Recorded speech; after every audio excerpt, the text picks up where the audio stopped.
Irmãos, o tema da palavra hoje é Jesus e nada mais. Amém? Jesus e nada mais.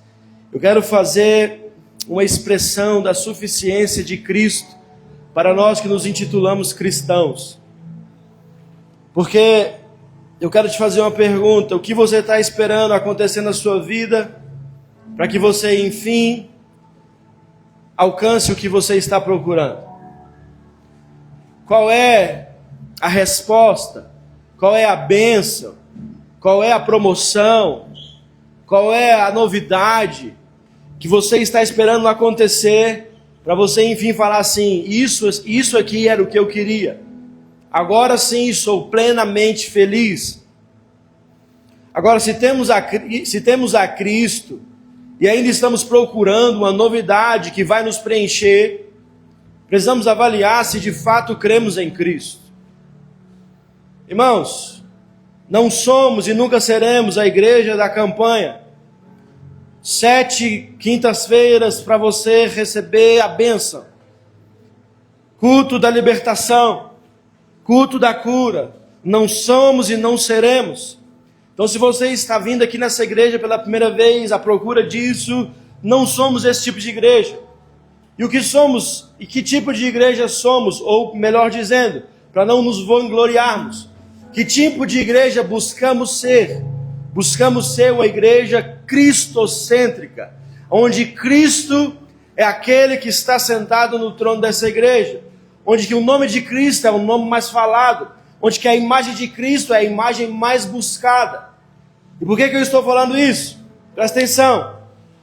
Porque é 100% possível que uma igreja seja bíblica, mas não seja cristocêntrica.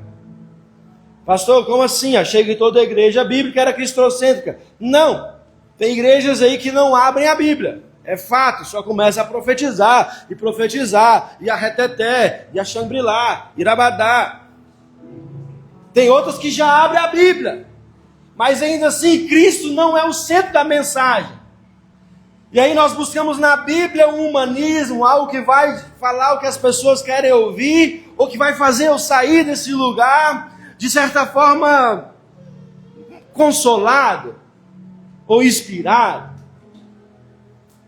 Mas, irmãos, apesar de que sim, existem verdades bíblicas que nos consolam, nos inspiram, nos motiva, nos encoraja, mas é 100% possível que eu possa pegar um texto da Bíblia e esquecer que Jesus é o centro da Bíblia.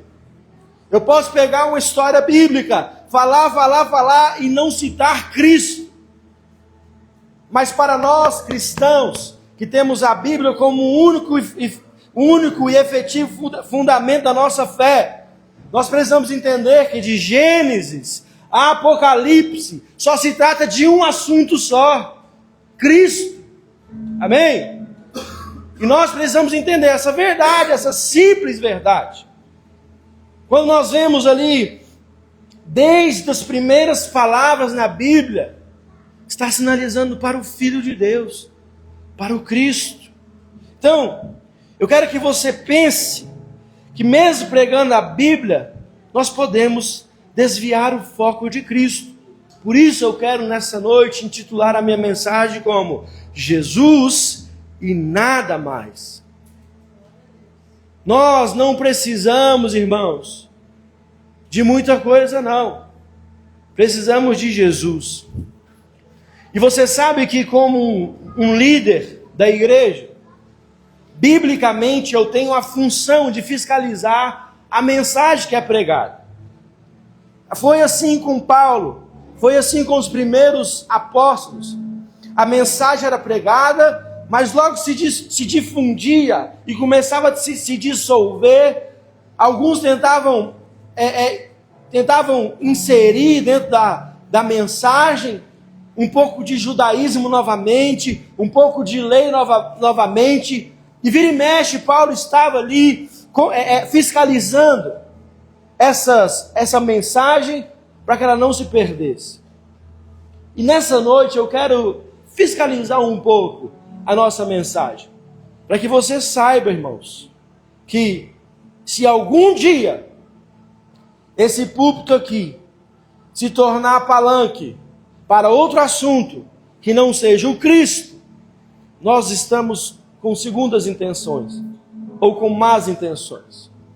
E é verdade que existem lobos por aí, mercenários que se intitulam de pastor, que estão usando do texto bíblico, porque eu sempre falo sobre isso, porque da porta da igreja para fora é um Zé Ninguém, não estudou, não procurou crescer na vida, não teve voz em lugar nenhum, então vem para dentro da igreja, reúne um pouco de pessoas e usa a Bíblia para promoção pessoal.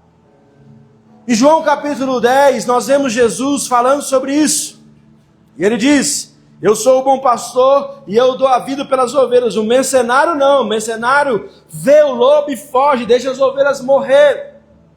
Então, se Jesus fala do bom pastor, é porque tem um pastor que se chama de pastor, que tem cara de pastor, que se veste como pastor, mas quando a ameaça chega nas ovelhas, eles deixam as ovelhas para a morte. Então, nós não podemos, irmãos, estar tão distante da Bíblia de Deus, a ponto que qualquer pessoa pode usar a palavra de Deus para pregar um evangelho que não é o evangelho de Cristo. E você vai ver o apóstolo Paulo falando isso algumas vezes. Abre sua Bíblia comigo em Gálatas capítulo 1, versículo 6.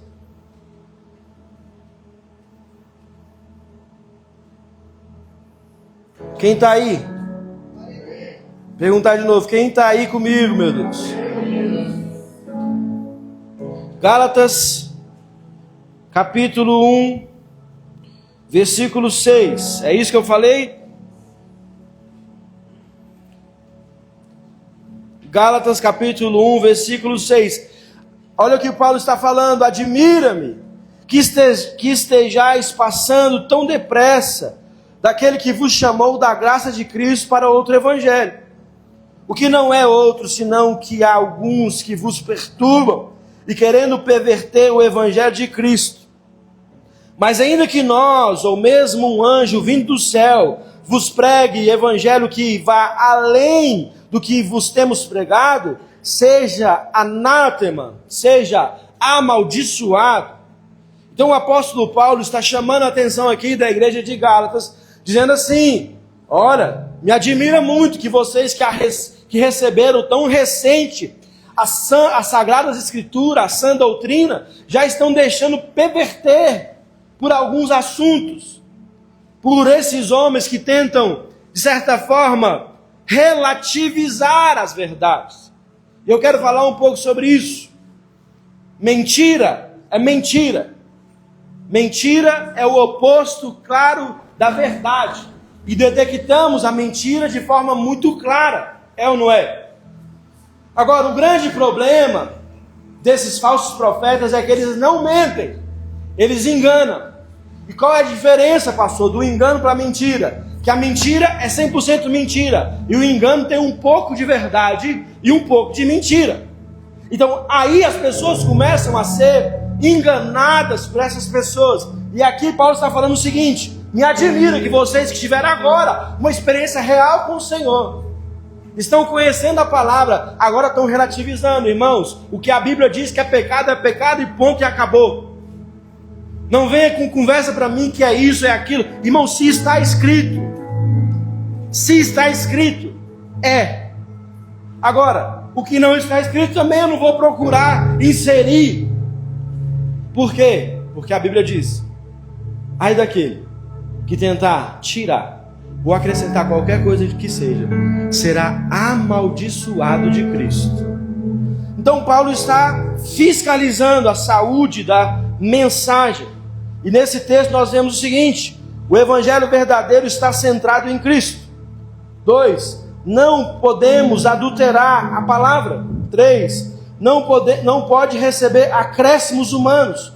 4. Qualquer mensagem distorcida é rejeição de Cristo.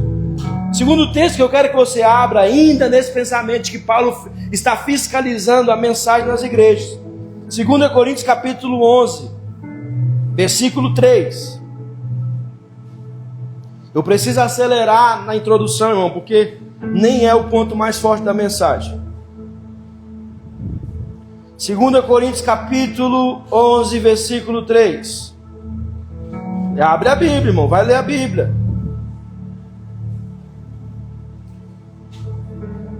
Mas receio que assim como a serpente enganou Eva com sua astúcia, assim também seja corrompida a vossa mente e se aparte da simplicidade e pureza devidas a Cristo. Se na verdade vindo alguém pregar outro Jesus que não temos pregado, ou aceitais espíritos diferentes que não tendes recebido, ou evangelho diferente que não tendes abraçado, a esse de boa mente e tolerais. Não, peraí. Diferente do que tendes abraçado, a esse de boa mente o tolerais. Então, irmãos, aqui nós vemos que como a serpente enganou Eva, existem pessoas, pastores, lobos em pele de cordeiro, enganando a igreja. Abre também em Tito, capítulo 1, versículo 10. Tem alguém aqui comigo? Amém. Tito, capítulo 1, versículo 10. Porque existem muitos insubordinados, pauradores, frívolos e enganadores, especialmente os da circuncisão.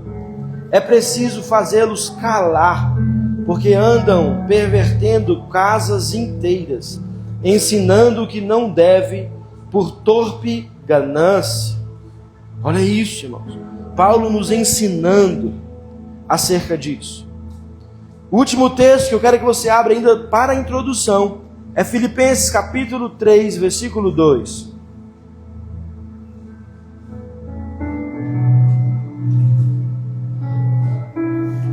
Acautelai-vos dos cães, acautelai-vos dos maus obreiros, acautelai-vos da falsa circuncisão. Presta atenção, esse primeiro ponto da mensagem é simplesmente para que você abra os seus ouvidos espirituais para discernir o que você tem ouvido por aí. Amém? Você não está numa casa espiritual à toa. Você está numa casa espiritual para você frequentemente ouvir uma palavra de Deus e confiar naquilo que está sendo pregado. E você precisa, mesmo gostando de mim, mesmo me achando bonitinho, você precisa sempre fiscalizar aquilo que eu mesmo estou dizendo, para que você não seja enganado. Olha, a Bíblia diz que quando Jesus voltar, naqueles momentos, o anticristo fará sinais, fará milagres para enganar. Então, se você é alguém que está procurando, irmão, só sinais, sabe? Revelação, mover, irmão, você vai ser enganado, infelizmente. O anticristo vai passar a perna em você e vai te levar para o inferno. Por quê? Por que você está falando isso, pastor? Porque tem gente, não é, William? Tem gente que só quer saber de sinal. Vou revelar um CPF aqui agora, estou sentindo. Aí os irmãos já começam. Eita, é hoje que o anjo passa lá na igreja? Passa nada, irmão. Às vezes está tudo combinado e você está fazendo papel de besta. Igual eu já vi por aí um bocado. Já vi gente levar o povo na cadeira de roda para a igreja para levantar na hora lá. E os bobão gritando: "Oh, glória!" Me perdoe a franqueza, mas é melhor eu ser duro com você agora do que você ser enganado. Se tem algo que você precisa conhecer, irmãos, e se apegar, é nas sagradas palavras de Jesus. Porque se você conhecer a palavra dele, você vai conhecer a ele. E ninguém te engana mais. Por isso o apóstolo Paulo está aqui, fiscalizando, tomando cuidado. Mas eu eu decidi não ser alguém que vai ficar apenas denunciando os problemas da igreja. Mas eu decidi assim, na minha vida, sempre que eu trazer uma problemática a respeito da igreja, eu vou trazer também uma solução. E o tema da palavra é Jesus e nada mais. E eu quero explanar com você um texto que começa, a primeira menção disso, começa em Êxodo, capítulo 3, versículo 14. Abre aí sua Bíblia.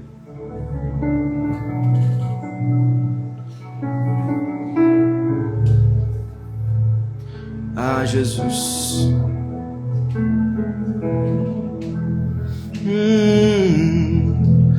Cristo, beleza de Deus, Cristo,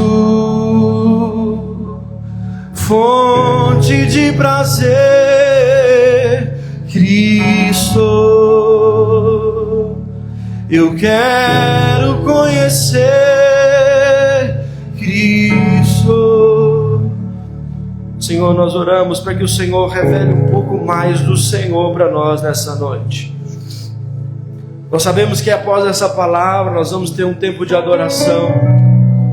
Nós pedimos, Senhor, revele-se um pouco mais a nós.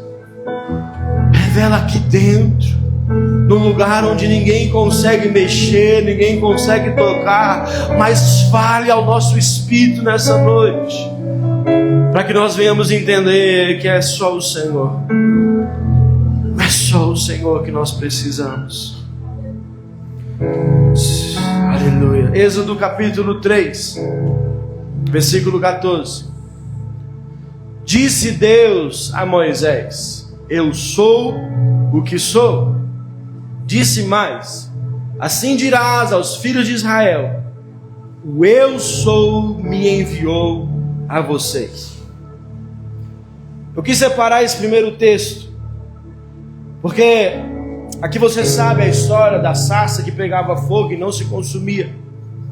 Moisés recebe um chamado de libertar o povo de Israel do Egito.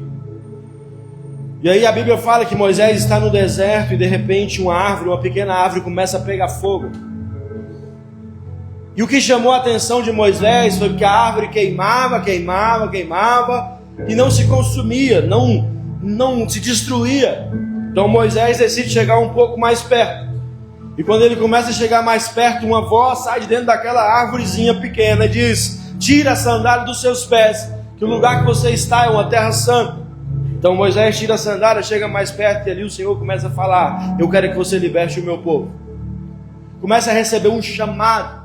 Eu quero abrir um pequeno parênteses com você, irmãos, que as experiências que Deus te dá não é para você contar para os outros apenas, muito menos para você guardar para você, mas as experiências que o Senhor nos dá de presenciar a glória dele tem a ver com um chamado que ele tem para você. Amém? Então, se você tem recebido muito do Senhor e tem feito pouco com aquilo que você tem recebido, peraí, comece a entrar na presença de Deus dizendo assim: Senhor Deus, eu quero mais. Para quê? Para fazer muito mais, para ir muito mais, para correr muito mais longe, para ganhar muito mais almas. Amém? Volta para cá. Então, Moisés diz assim: mas aquelas desculpas que a gente é bom para dar. Senhor, mas eu não dou conta. Mas isso, mas não sei o que. Mas o que eu vou falar? Aí Deus diz assim, diz que o eu sou te enviou. O eu sou significa não tem começo e não terá fim. O eu sou significa existe por si mesmo. O eu sou significa não depende de ninguém para existir. O Deus eterno e o Deus presente. Agora presta atenção, que a mensagem sobre o Cristo começa aqui. E talvez você esteja se perguntando assim: pastor, mas aonde que Jesus entra nisso? Isso aqui nada é uns 4.000 anos antes de Cristo. Aonde que Jesus entra nessa história? Abra sua Bíblia comigo, por favor. No Evangelho de João, capítulo 8, versículo 58.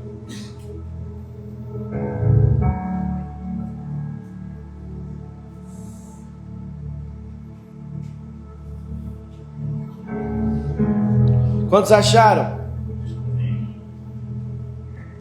Jesus aqui, o contexto, ele está defendendo diante dos fariseus a sua identidade, o seu legado e o seu chamado.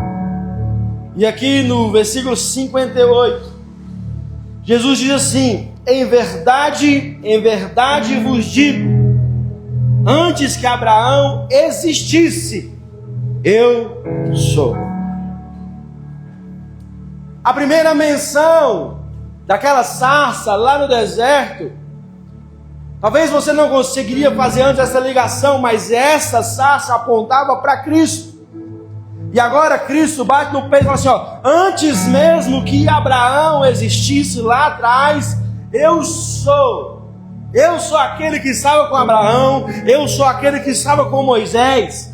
Então Jesus, defendendo a tese de quem ele era, agora ele bate no peito e fala assim, sabe a citação que vocês criam na Bíblia? Sabe a maior figura, não sei se você sabe, Moisés é a maior figura no Antigo Testamento, é o libertador, é o intérprete de Deus, é o intermediador de Deus. Então era de uma extrema heresia alguém bater no peito e falar assim, ó, sabe o eu sou? Aí todo mundo sabia quem era o eu sou. Então, eu sou. Jesus estava ferindo todos os princípios daquela religião. Quando ele bate no peito e diz, a citação do eu sou falava sobre mim. E aí o 59 diz assim, então pegaram pedras para atirar neles, mas Jesus se ocultou e saiu do templo.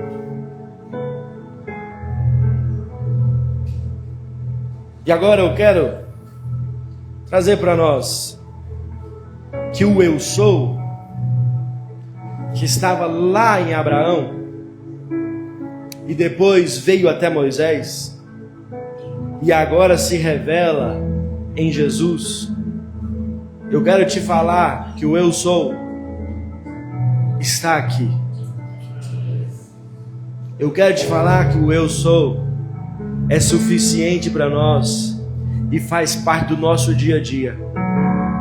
Como, pastor? 7 vezes no livro de João, Jesus se intitula o eu sou, e talvez você não tenha percebido. Em João capítulo 6, versículo 35, na multiplicação dos pães, quantos lembram? 5 pães e 2 peixinhos. Depois que ele multiplica, que ele alimenta mais de 5.000 homens, ele diz no versículo 35, eu sou o pão da vida. O eu sou começa a se fragmentar para estar conosco, porque aquele que era Deus deixou de ser Deus e assumiu a forma de um escravo.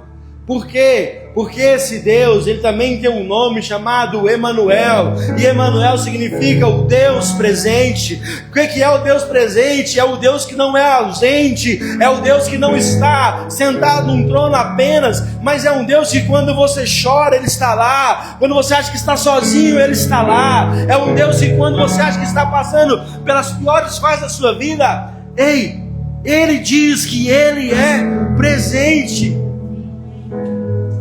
E o eu sou agora se manifesta como o quê? Eu sou o quê? Eu sou o pão da vida. E o que isso significa, irmãos?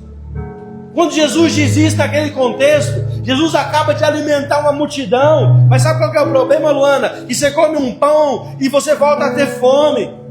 E quando Jesus diz assim, eu sou o pão da vida, ele está querendo dizer, eu sou o pão eterno. Se vocês me buscarem, se vocês encontrarem em mim um alimento para a alma de vocês, nunca mais vocês vão passar fome, é nessa alma.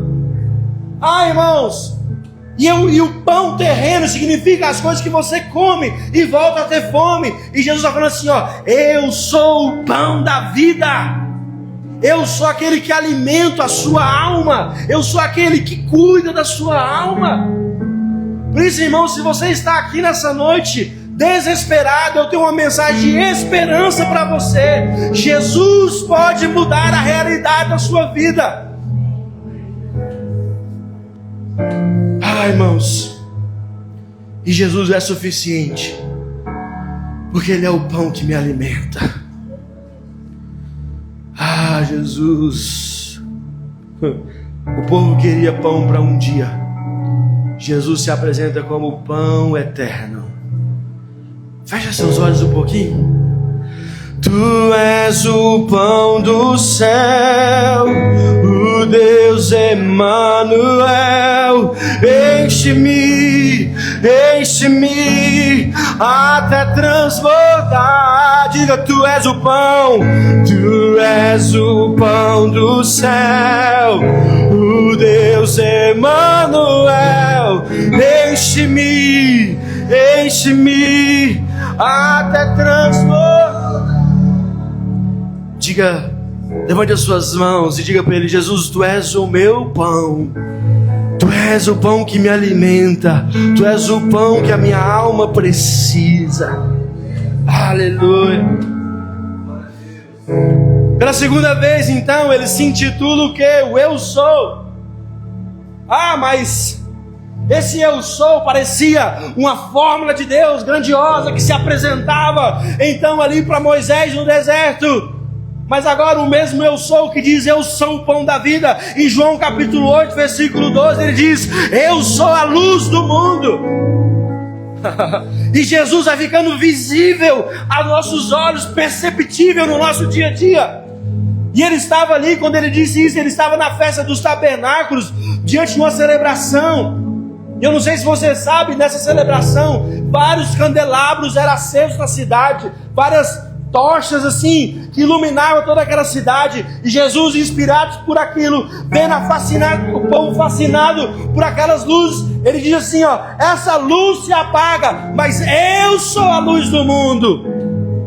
O que isso quer dizer, irmãos? Quer dizer que aonde tem trevas na sua vida, Jesus entra e começa a iluminar. Aonde tem trevas no seu coração, aonde tem trevas na sua família, a luz de Cristo começa a brilhar agora.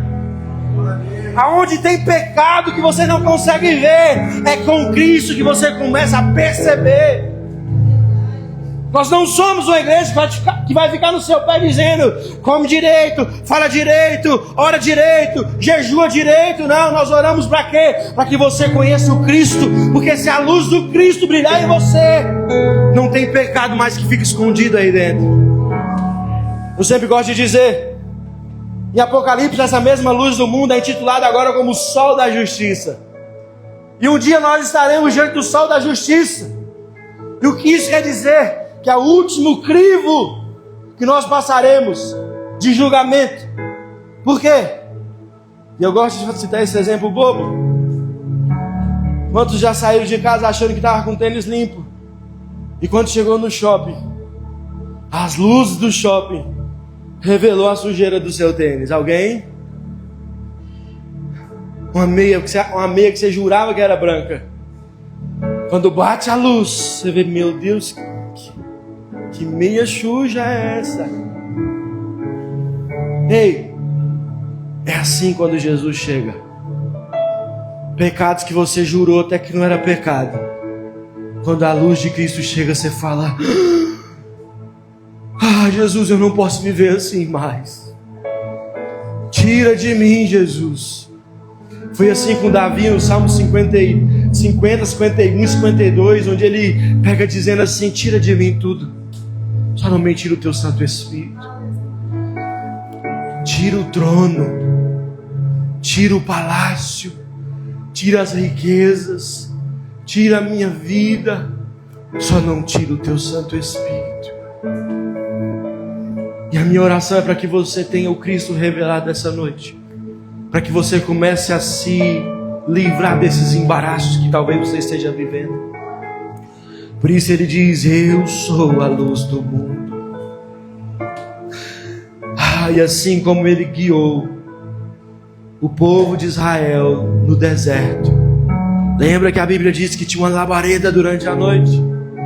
Durante o dia uma nuvem, e de noite uma labareda de fogo. E ele está dizendo assim: ei, assim como eu conduzi aquele povo lá no deserto, sou eu que conduzo a sua vida. Não fica com medo do escuro, Eu sou a luz do mundo. E pela terceira vez, ainda no livro de João, ele se intitula o Eu Sou. Eu sou o que, pastor? João capítulo 10, versículo 9, ele diz: eu sou a porta do aprisco. E por que ele está falando isso? No contexto, naquela época, os pastores de ovelhas deitavam na porta do aprisco para impedir que lobos entrassem dentro do aprisco e devorassem as ovelhas. Sabe o que ele está dizendo? Eu sou aquele que durmo na porta da sua casa para que ninguém entre, ninguém faça mal, ninguém destrua, ninguém mexa, ninguém diz. Você está entendendo, irmão? Ele se coloca nessa posição, mesmo sendo Deus glorioso, aquele que as estrelas obedecem o seu chamado, aquele que criou o universo. Mesmo ele sendo esse Deus, ele se coloca numa posição de se deitar na porta da sua casa para te guardar e impedir que todo mal entre. Eu não sei se você está entendendo que ele é o Deus Emanuel. Eu não sei. Eu só sei que é Jesus e nada mais. Eu não preciso de nada mais.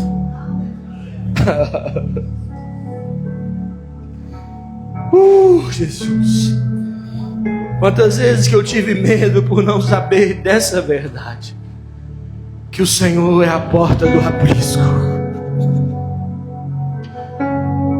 Jesus, quantas vezes o desespero chegou por falta de convicção de que o Senhor estava lá. O Senhor não enviou ninguém, era o Senhor mesmo que estava lá aguardando a minha casa. Jesus é a entrada para a salvação. Por isso que também ele diz que ele é a porta do aprisco. Para você entrar no céu, você precisa de Jesus, somente de Jesus. E pela quarta vez, ainda no livro de João, ele diz: eu sou o quê? João capítulo 10, versículo 11, ele diz: eu sou o bom pastor. E o texto continua: eu sou o bom pastor, por quê?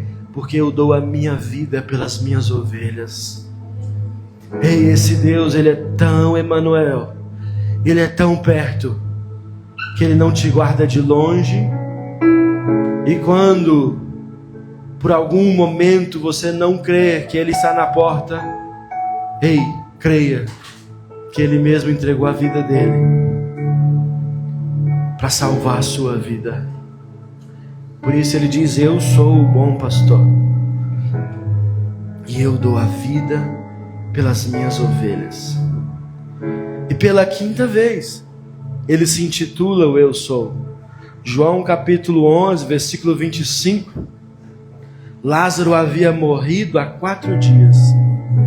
Então Jesus ressuscita Lázaro e ele diz: eu sou a ressurreição e a vida. Eu não sei se você está percebendo, mas Jesus está atacando nessa noite todos os seus medos. O seu medo pela necessidade, por isso ele se intitula o pão da vida. O seu medo por segurança, por isso ele está te dizendo: eu sou a porta do aprisco. A sua necessidade de ser amada, por isso ele está dizendo: eu dou a vida por você. E agora, para quem tem medo da morte, eu preciso te dizer: a morte tem medo de Jesus. Por isso ele diz: eu sou a ressurreição e a vida. A história de Lázaro é a história exemplar de uma vida que não tem mais saída. Mas ele diz: tem saída sim. Não tem como ir mais no fim do poço do que Lázaro foi, irmão. Tem? Eu estou no fim do poço. Eu estou devendo 100 milhões de reais. Não está igual Lázaro ainda, acredite. E Jesus usa a história de Lázaro para dizer: eu estou com você até depois da vida, se precisar. Para de ter medo, irmão. Jesus está atacando os seus medos nessa noite. E pela sexta vez, ele diz: eu sou. Eu sou o quê, pastor? João capítulo 14, versículo 6, ele diz: eu sou o caminho, a verdade e a vida. Ninguém vem ao Pai a não ser por mim. Eu sou o caminho. Ele é o próprio caminho. E pela 7ª vez ele diz: eu sou a videira verdadeira. Em João capítulo 15, versículo 1. Eu não sei se você sabe, mas a cidade de Jerusalém era chamada por videira. Todos que passavam naquela cidade chamavam aquela cidade de videira. Até estudando a Bíblia, você vai ver que Jerusalém é traduzido como uma videira. Quando Jesus está ali agora nesse contexto, diante da cidade, no Getsêmani, ele diz: eu sou a videira. Eu sou... O que é Israel? O que é Jerusalém? É o lugar onde as pessoas adoravam. E agora Jesus está dizendo assim, ó: eu sou o lugar. Eu não sou uma pessoa. Eu sou o lugar onde você tem o que você precisa. Eu sou o lugar. E a minha mensagem hoje talvez seja uma das mensagens mais simples. E por isso que Paulo diz: me admiro que vocês abandonaram a simplicidade do Evangelho para ficar crendo em firulas e sinais. A mensagem de Cristo é tão simples, irmão, que é difícil de crer que é só isso mesmo. Mas Jesus é suficiente. E para você que está com vazio na sua alma, Ele é o pão da vida. Quando estamos confusos e sem direção, Ele é a luz do mundo. Quando procuramos salvação e segurança, Ele é a porta do aprisco. Quando nos sentimos perdidos, Ele é o bom pastor. Quando enfrentamos perdas, lutos, medos da morte, Ele é a ressurreição e a vida. Quando não sabemos para onde ir, Ele é o caminho, a verdade e a vida. E quando nos sentimos fracos, improdutivos espiritualmente, Ele é a videira verdadeira. Ele é o lugar que nós devemos estar. Então, a pergunta agora não é quem Jesus diz que é, mas quem Jesus é para mim. Porque se Jesus não for tudo, você ainda vai ficar procurando. E sabe que quando nós não encontramos em Jesus o que nós procuramos, aquele que foi o ato mais generoso do mundo, aquele que deu a própria vida, quando nós não encontramos suficiência nele, nós fazemos dele um devedor, como se ele tivesse que fazer alguma coisa por nós. Mas ele já fez tudo por nós. O que nos resta é nos rendermos diante do Senhor e reconhecermos que é Jesus e nada mais. Fica de pé em nome de Jesus.